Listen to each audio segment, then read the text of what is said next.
बेटे, इस बार भी बारिश नहीं होगी। अगली बार की तरह इस बार भी हमें जमींदार से डांट पड़ने वाली है। जितने भी अनाज हमें खेत से मिलेगा वह जमींदार लेकर चला जाएगा। बेटे, तुम्हें कुछ उपाय करना होगा, तो मैं जंगल जाकर लकड़ी काटनी होगी। ठीक है पिताजी, मैं जंगल जाता हूँ और लकड़ियाँ काट कर लेकर आता हूँ। उसे बेचकर कुछ पैसे हमें मिल जाएंगे, जिससे हमारा गुजर बसर हो जाएगा। ठीक है पिताजी, मैं जंगल की ओर चलता हूँ। यह है सेठ जी का घर। सेठ जी बहुत ही अमीर है। वह अमीर बनता है गरीबों को लूटकर। सेठ जी को गरीबों को सताना बहुत अच्छा लगता है। उन्हें इससे आनंद मिलता है। मुझे इस बार भी किसानों से कर नहीं मिलेगा, क्योंकि इस बार बारिश ही नहीं हुई। मुझे गांव जाकर किसानों का जितना अनाज बचा है सब लूट कर लेकर आना है। किसानों का जमीन जायदाद जो कुछ भी बचा है मुझे कर के साथ वसूलना है। मुझे गांव जाना चाहिए। किसानों को शांत देख, खुश देख मैं अशांति हो जाता हूँ। मुझे कुछ करना पड़ेगा। इधर राजू जंगल की ओर निकल पड़ता है। हे भगवान, मुझे काटने लायक पेड़ मिलेगा या नहीं, या मुझे ऐसे ही लौट जाना पड़ेगा। जैसे ही राजू आगे बढ़ता है उसे एक बहुत बड़ा पेड़ दिखाई देता है और वह सोचता है, इसे काटकर घर ले जाता हूँ। यह कैसा अद्भुत पेड़ है, इतना विशाल काय है। चलो इसे जैसे ही काट कर वह उस घर। पेड़ को काटने लेता है, वैसे ही वह जाता है और धड़ाम करके नीचे गिर जाता है। राजू उस पेड़ को देखकर डर जाता है, क्योंकि उस पेड़ से कुछ चमकने वाली चीज दिखाई दे रही थी। हे भगवान, यह क्या चीज है जो बिल्कुल चमक रहा है?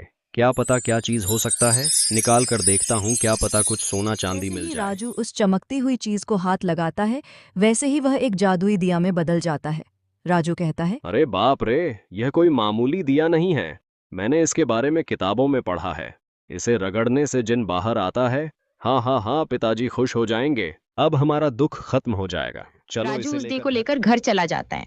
देखिए पिताजी, मुझे एक अद्भुत चीज मिली है। इसे मुझे पेड़ काटते वक्त मिला। जैसे ही मैंने पेड़ को काटा, वह पेड़ एक ही बार में कट गया और यह दिया निकलकर बाहर आया, जो मैं सीधे आपके पास लेकर आया हूँ। मैंने इस दिए के बारे में किताबों में पढ़ा है। अब मैं इसे रगड़ूंगा, इससे जिन बाहर आएगा और हम उसे जिनसे 3 इच्छाएं मांग बेटे, सकते हैं। मैंने तुझे कहा था लकड़ियां लेकर आना, और तू यह किशह एक बड़ा सा दिया लेकर आया है, और तू कह रहा है इसे रगड़ने से जिन बाहर आता है। ऐसी बातें सिर्फ किताबों में अच्छी लगती हैं। हकीकत में ऐसा कुछ नहीं होता। अगर होता तो तुम इसे रगड़ो, मैं देखना चाहता हूं। राजू उस दिए को रगड़ता है।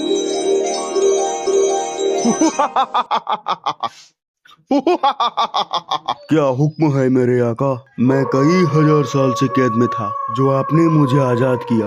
आपका बहुत बहुत धन्यवाद। मैंने इस संसार को कई हजार साल पहले देखा था। अब आपकी वजह से मुझे फिर से देखना मिला है। बहुत बहुत धन्यवाद मेरे आका। मांगो, आपको क्या मांगता? आप मेरे से 3 विश पूरा करा सकते हो। दुनिया की कोई दौलत, कोई संपत्ति आप मेरे से मांगो, मैं आपको ये अभी ला कर दूंगा। याद रखना, आप मुझे काम देते ही रहना, वरना मैं आपको नुकसान पहुंचा दूंगा, आपके परिवार को खत्म कर दूंगा। हे भगवान, ऐसा भी क्या हो सकता है? इसके बारे में मैंने जब छोटा था तब सुना था, आज देख भी लिया। ठीक है, तो मेरी खरी पहली विश सुनो।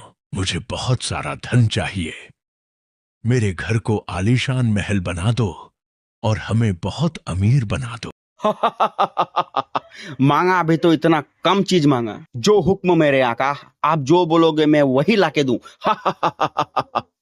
अभी ये लो आपके लिए महल। और क्या मांगा था? सोना, चांदी, जहरात। 1 मिनट में ला के देता हूं। ये लो। और लो। राजू कहता है, जितने भी हमारे खेत हैं उस सभी को हरा भरा कर दो। जिन वहां से जाता है और कहता है, दुनिया का ऐसा कोई काम नहीं जो मैं कर ना सकूं। जल्दी से मुझे काम दो, नहीं तो इनके परिवार को मैं खा जाऊंगा। जिन जाता है और सारे खेत को हरा भरा कर देता है। बेटे, हमारे पास अनगिनत पैसे, एक आलीशान महल, खेती बाड़ी करने लायक जमीन हमें मिल गई है। अब हमें किस चीज की फिक्र है? चलो बेटा, खाना खाते हैं। अब हमें रोज रोज खेती बाड़ी में काम करना नहीं पड़ेगा और रोज रोज जंगल जाकर लकड़ी काटकर बाजार में बेचना नहीं पड़ेगा। मैं तो बहुत खुश हूं बेटा, तुमसे मैं यही चाहता था। बाप और बेटा बात कर ही रहा था, उसी समय जिन वापस आता है और कहता है।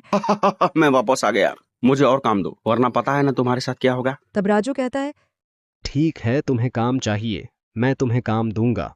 तुम्हें बहुत घमंड है अपने ताकत पर। तुम अभी जाकर आराम करो और कल सुबह फिर वापस आओ, यह मेरा हुक्म है। जिन को हुक्म मानना ही था, मरता क्या ना करता। जिन वहां से चला जाता है और राजू और उसके पिताजी दोनों अपने अपने रूम में चले जाते हैं। और फिर अगली सुबह। हे भगवान, यह जिनका बच्चा वापस आएगा और हम लोगों से काम मांगेगा, पर हमारे पास तो काम बचा ही नहीं है। अब हम क्या करें? हे भगवान, हमारी रक्षा कर।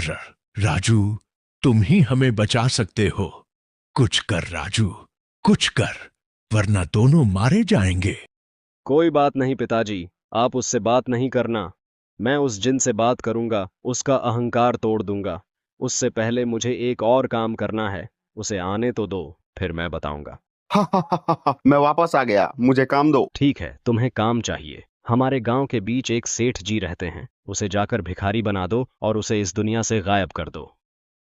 जो हुक्म मेरे आका बोलकर जिन वहां से सेठ जी के वहां चला जाता है और उसे जाकर इस दुनिया से गायब करवा देता है। अब तू जा नर्क में। दोनों बाप बेटा बात कर ही रहा था, तभी जिन वापस आता है। तब राजू कहता है। मैं वापस आ गया, मुझे काम दो। मैं जो कहूंगा तुम्हें मानना ही पड़ेगा, इस प्रकृति को मानना ही पड़ेगा, क्योंकि मैं तुम्हारा मलिक हूं। मैं जो कहूंगा तुम्हें वह दिल से स्वीकार करना पड़ेगा। मैं चाहता हूं कि तुम मेरा जुड़वा भाई बन जाओ, तुम्हारे अंदर जितने भी अहंकार है सब खत्म हो जाए और तुम एक अच्छे इंसान बन जाओ। यही मेरी आखिरी ख्वाहिश है। जो हुक्म मेरे आका। फिर होना क्या था, जिनको उसकी जिंदगी से आज़ादी मिल जाती है और वह एक अच्छा इंसान बन जाता है और जिन राजू का भाई बनकर उसके घर में रहता है।